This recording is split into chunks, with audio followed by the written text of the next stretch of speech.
हरे कृष्णा। आज ऐसी भक्ति वेदांत स्वामी श्रीला प्रभुपाद का पवित्र तिरोभाव तिथि है। आप सब जानते हैं, हम सब जानते हैं, ऐसी भक्ति वेदांत स्वामी श्रीला प्रभुपाद अंतर्राष्ट्रीय कृष्ण भावनामृत संघ इस्कॉन के संस्थापक आचार्य हैं। कई बार लोग बोलते हैं ये जो इस्कॉन है ये विदेशी संस्था है, ये अमेरिका का संस्था है।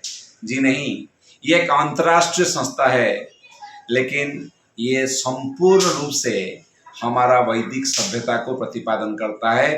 जैसे भगीरथ महाराज गंगा को लाए, वैसे श्रीला प्रभुपाद ये सनातन धर्म के, वैदिक धर्म के, वैदिक संस्कृति का गंगा को लेकर के सारा विश्व में फैलाए। ये महान संत श्रीला प्रभुपाद, जिनका सागर समान गुण है, गुणों के सागर हैं श्रीला प्रभुपाद, उन गुणों से कुछ गुणों को हम आज प्रयास करेंगे चर्चा करने की। श्रीला प्रभुपाद का जन्म, अगर ऐसा बोला जाए, आविर्भाव एक्चुअली जन्म कोलकाता शहर में होता है और उनके माता पिता उनको भक्ति के परिवेश में रखना चाहते हैं। प्रतिदिन श्रीला प्रभुपाद बोलते हैं कि प्रतिदिन उनके पिता, अगर सुबह के 5:30 बजे हैं, 5 बजे हैं और श्रीला प्रभुपाद के नींद टूटता है, वो हमेशा अपने पिता माता को ऑल्टर के सामने पूजा करते हुए पाया। ये जो संस्कार उनके मन में गया, उनके ऊपर एक बड़ा सा छाप छूट गया कि मेरे पिता माता they stand for something, they are so authentic, इतना प्रामाणिक। ये शिक्षा मिलता है, अगर हम अपने बच्चों को अच्छा करना चाहते हैं तो हमें कितना प्रामाणिक होना पड़ेगा। जब हम प्रामाणिक तरीके से भक्ति को या जो कार्य हम करते हैं वो कार्य को करते जाएं, बच्चे अपने आप सीख जाते हैं। अभय चरण दे जो प्रभुपाद का नाम था, ये अभय थोड़ा थोड़ा बड़ा होता है, बालक बनता है और पढ़ाई करना शुरू करता है कोलकाता में। कोलकाता शहर में पढ़ते पढ़ते ये बढ़ रहा है, तब उनको समझ आया गांधी जो कार्य कर रहे हैं देश के लिए, ये बहुत बड़ा कार्य है, तो ये गांधी के शरणागत या फिर गांधी के मानो फॉलोअर बन जाते हैं, गांधी के अनुयायी बन जाते हैं, गांधी को फॉलो करना चाहते हैं। एक बार उनका न चाहते हुए उनका एक दोस्त उनको बुलाता है, चलिए एक महान संत आए हैं, उनको सुनने जाते हैं। प्रभुपाद का बहुत बड़ा इच्छा नहीं था अभय का, तभी उनका नाम था अभय। अभय का बहुत इच्छा नहीं था कि वो जाएं और सुने, लेकिन दोस्त का दबाव में आकर के न चाहते हुए भी प्रभुपाद वहां जाते हैं और वो जब साधु को सुनते हैं, उनका नाम है भक्ति सिद्धांत सरस्वती ठाकुर श्रीला प्रभुपाद। भक्ति सिद्धांत सरस्वती, ये महाराज को जब पहली बार वो कोलकाता शहर में सुनते हैं, ये उनके जीवन में भूचाल ला देता है, संपूर्ण उनका जीवन का दशा को परिवर्तन करके रख देता है। ये प्रामाणिक साधु जब बताते हैं कि भगवान को खुश करना या फिर भगवान को संतुष्ट करना ये जीवन का लक्ष्य है। जीवन, खास करके मनुष्य जीवन का लक्ष्य है भगवान को पाना, भगवान को प्राप्ति और भगवान को प्रीति। ये जब सुनते हैं, ये क्वेश्चन पूछते हैं कि देश अभी स्वाधीन नहीं हुआ, लेकिन वो साधु के पास तर्क का, समझ का, प्रामाणिकता को देख करके श्रीला प्रभुपाद अपने मन ही मन में उनको गुरु मान बैठते हैं।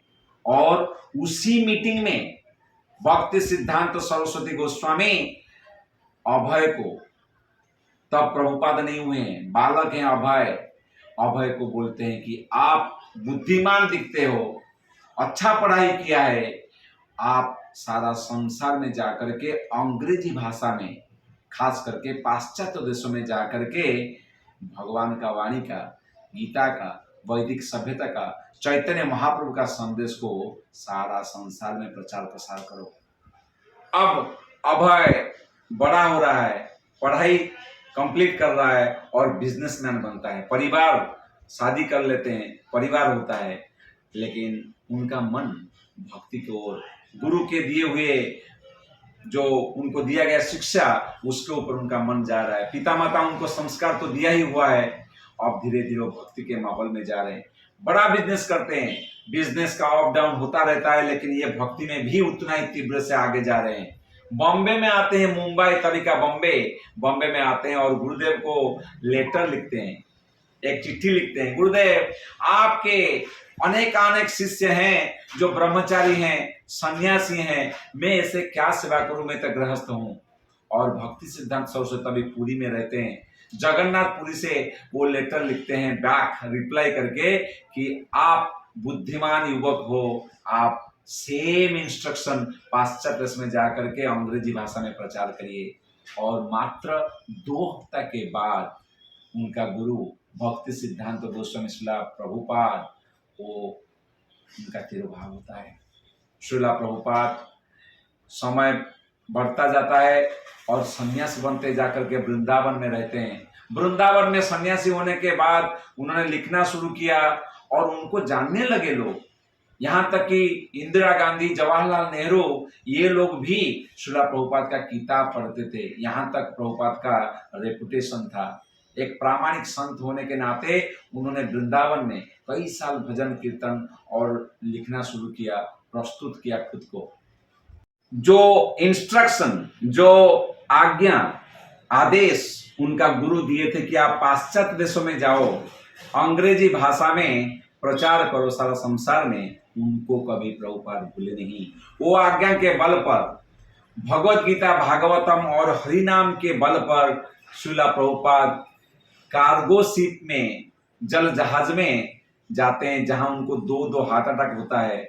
जीवन मौत के साथ संघर्ष करते हुए, अपना संकल्प के साथ, दृढ़ निश्चय के साथ, डिटर्मिनेशन के साथ श्रीला प्रभुपाद विदेश जाते हैं। हम कभी जब बोलते हैं इस्कॉन विदेशी संस्था, जी नहीं, ये दरअसल गलत है।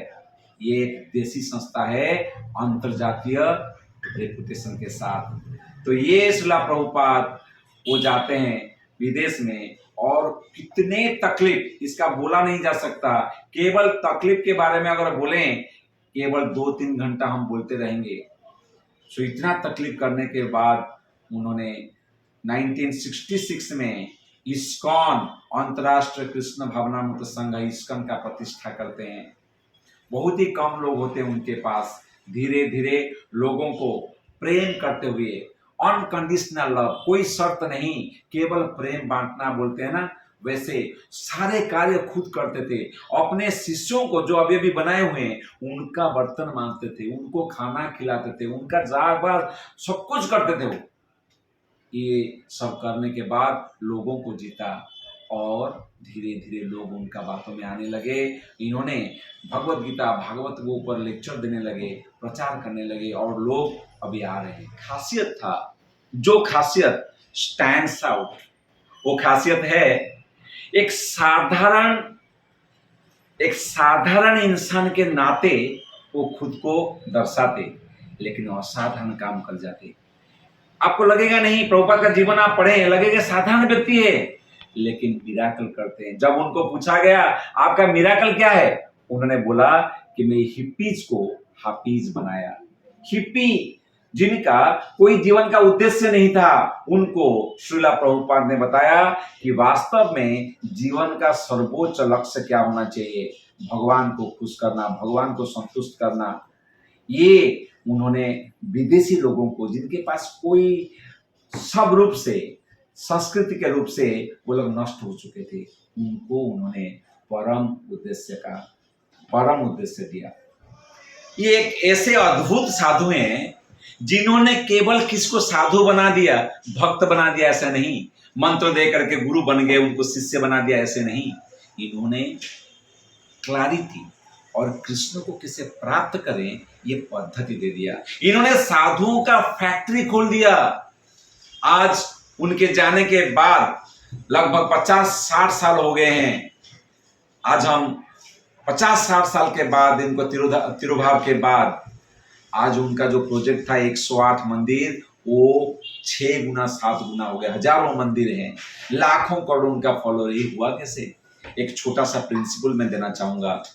बोलते हैं प्रिंसिपल प्रिंसिपल बहुत स्ट्रांग होना चाहिए, सिद्धांत होना चाहिए। लेकिन सिद्धांत अच्छा हो, प्रिंसिपल अच्छा हो, लेकिन लोग फॉलो नहीं कर पाए तो वो सिद्धांत कैसे लोगों को परिवर्तन करेगा? तो सिद्धांतों में लोग उसको एक्सेप्ट करना चाहिए। So principle has to be accommodated और people have to be following that. लोग उनको फॉलो करना चाहिए। जब लोग आते हैं प्रिंसिपल में, फिर लोगों को एक प्रोसेस देना चाहिए, कैसे वो प्रिंसिपल को पालन करेंगे। जब वो प्रोसेस लोग आ जाते हैं, कब सुबह उठेंगे, कब करेंगे, क्या करेंगे, वो जो क्लैरिटी आ जाता है, फिर प्रोजेक्ट्स अपने आप आता है। देखिए, प्रभुपाद ने प्रिंसिपल रखा, भगवान का नाम पवित्र है, भगवान का नाम में परम बल है। प्रिंसिपल रखा कि शुद्ध जीवन जिए, आपको शुद्ध जीवन जीना है, मांसाहार नहीं करना है, जो जो क्लैरिटी रखा उन्होंने। और प्रिंसिपल को ऐसा नहीं बताया कि आप नहीं करेंगे तो आप वर्जित हैं, नहीं, उनको अकोमोडेट किया, धीरे धीरे लोगों को स्पेस दिया, लोगों ने वो प्रिंसिपल का एक्सेप्ट किया। अब उनको प्रोसेस दिया, सुबह उठना है, मंगल आरती करना है, भागवतम पढ़ना है, सेवा करना है, भगवान का हर दिनचर्या में भगवान को उनके घुसाते गए। अब जब प्रोसेस में लोग आ गए, प्रिंसिपल को फॉलो करते करते प्रोजेक्ट्स अपना अपना आप आते रहे। आप देखिए, दिन दुगना रात चौगुना प्रोजेक्ट्स आते जा रहे हैं, लाखों करोड़ों लोग जुड़ रहे हैं, रिसोर्स का कोई अभाव नहीं। ये हो गया प्रभुपाद का मिराकल। मात्र 11 साल के अंदर 1965 से 77 के बीच में उन्होंने लाखों करोड़ लोगों को ये भगवत गीता भागवतम को एक्सेप्ट करते हुए, उनका जीवन जीते हुए लोगों को साधु बना दिया, हिपीज को साधु बना दिया। ये उनका मिराकल था। जब उनको पूछा गया आपका सक्सेस का राज क्या है, उन्होंने बहुत बढ़िया स्टोरी बोला। उन्होंने बोला, बंगाल में 2 ग्रोसरी दुकान थे, एक ग्रोसरी बहुत चलता था, जो उनके सामने है फेल। ये जो ग्रोसरी वाला दुकान है, किराना दुकान, ये सबको मार दे, ये एकदम चैंपियन। लेकिन धीरे धीरे समय बीतते गया, एक दुकान आकर के वो उनके सामने बिजनेस करने लगा, और बाद में वो दुकान में सब गए, ये जो एस्टैब्लिश दुकान था ये चला ही नहीं। तो इसका मालिक जो था, ये विनम्र था, इन्होंने बोला कि आपने ऐसा क्या कर दिया, हर कोई आया, मेरे पास टिका नहीं, लेकिन तुम आकर के इतना बड़ा बिजनेस कर दिया। तब उनका मालिक ने उनको बताया कि आप रहिए, कोई कस्टमर आए, आप यहाँ बैठिए।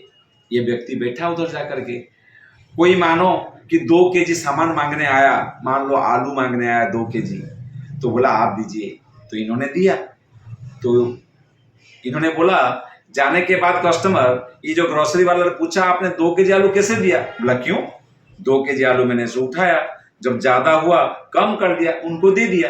बोला नहीं, मैं ऐसे नहीं करता, जब कोई मुझे मांगने आता 2 केजी आलू, तो मैं क्या करता, 2 केजी से कम आलू देता और बाद में ऐड करता। बोला सेम तो बात है, ज्यादा है निकाल दो या कम है ज्यादा दो। बोला नहीं, सेम बात बुद्धि के लिए है लेकिन मन के लिए नहीं है। बोला कैसे? बोला जब आप 2 केजी आलू से उसको निकालते हैं, उसका मन को लगता है मेरा आलू निकाला, मेरा आलू निकाला, लेकिन जब हम देते हैं लगता है कि मुझे और दिया, मुझे और, मन को लगता है मुझे और दिया। तो प्रभुपाद बोला, मैंने जब प्रचार करने गया, मैं किसी को कुछ मांगा नहीं, मैं खाली उनको देने में बिलीव किया। जब उनको सेटिस्फेक्शन लगा तब मैंने उनको धीरे धीरे प्रिंसिपल दिया। लेकिन हमारे गुरु भाई या जिन्होंने गए, उनके पास सेम प्रिंसिपल था, लेकिन उन्होंने लोगों को ये करो लोगों से मांगा, तब लोगों ने अनुप्राणित नहीं हुए। प्रभुपाद का सबसे बड़ा जो खासियत है, वो हमेशा कृष्ण का सेवा के लिए अवसर देखते थे।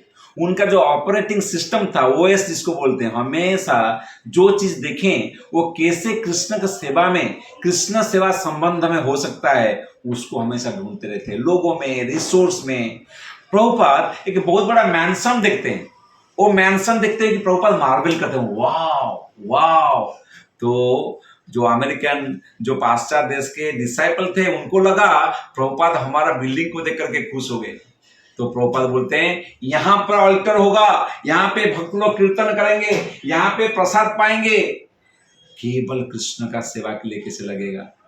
एक बार प्रभुपाद एक बहुत बढ़िया गाड़ी देखा और वो गाड़ी को देखते रहे। गाड़ी जब तक उनके विजन से चला नहीं जाता तब तक देख रहे। तो ये डिसाइपल लोगों को लगा कि हाँ हाँ प्रभुपाद हमारा टेक्नोलॉजी में गाड़ी में बहुत खुश हो गए करके। और प्रभुपाद बोले भी what A vehicle, what A car, Prabhupada बोला ऐसा भी। तो सबको लगा अरे प्रभुपाद। तो कोई एक डिसाइपल आकर के प्रभुपाद को बोलते हैं कि प्रभुपाद आपको एक गाड़ी बहुत अच्छा लगा नहीं? बोले हाँ हाँ बहुत अच्छी गाड़ी है। बोलते हैं हाँ हमारा टेक्नोलॉजी, वो बोलने लगा कि कैसे टेक्नोलॉजी बहुत एडवांस्ड है अमेरिका का। तो प्रभुपाद क्या सोच रहे थे, बोलते हाँ ये रिसर्च करो, इससे कोई बढ़िया गाड़ी है क्या, इससे कोई बड़ा गाड़ी है क्या? तो ये बोला कि क्यों, लेकिन प्रभुपाद क्यों? उनको लगा साधु है, गाड़ी वाड़ी के बारे में क्यों इतना बोल रहे हैं? प्रभुपाद बोले क्योंकि मैं चाहता हूं गौर निताई अगर सामने रहे, भक्त लोग बैठ करके कीर्तन कर पाए, संकीर्तन गाड़ी हो सकता है। सोचिए प्रभुपाद गाड़ी देख रहे हैं, वहां भी सोच रहे हैं संकीर्तन का कैसे प्रचार प्रसार होगा। ऐसे साधु, ऐसे निर्लिप्त साधु जिन्होंने सारा संसार को चेंज कर डाला, इतना प्रामाणिक। इसीलिए आज उनके तिरुभाव दिवस पर हम सबको प्रार्थना करना चाहिए उनका कृपा के लिए, हम भी उनके पदांक का अनुसरण कर सकते हैं। श्रीला प्रभुपाद के असीम अनुकंपा के कारण जो नशा पान करते थे, ड्रग्स लेते थे, LSD लेते थे, जीवन का कोई लक्ष्य नहीं था, उनको उन्होंने साधु बना दिया। और आज तक वो प्रिंसिपल में हम आप अगर खड़े हैं, वो प्रिंसिपल के तहत, वो कंपैशन के तहत। तो आज उनके ये शुभ तिरोभाव दिवस पर हमें ये प्रार्थना करना चाहिए कि हम कैसे सिंसियर बने, सीरियस बने, कोई अल्टीरियर एजेंडा ना हो। और उन्होंने जैसे प्रिंसिपल को स्ट्रांग रहते हुए विनम्रता के साथ उन्होंने अपना गुरु का हित के लिए और गुरु का महानता के लिए, गुरु को प्रसन्न करने के लिए सेवा करते गए। अपना कुछ माना नहीं, केवल भगवान और गुरु का सेवा करके माना। हम ऐसा प्रयास करें तो सक्सेस हमारा कदम चूमेगी और प्रभुपाद और परंपरा को बहुत खुशी होगी। बहुत बहुत धन्यवाद। हरे कृष्ण।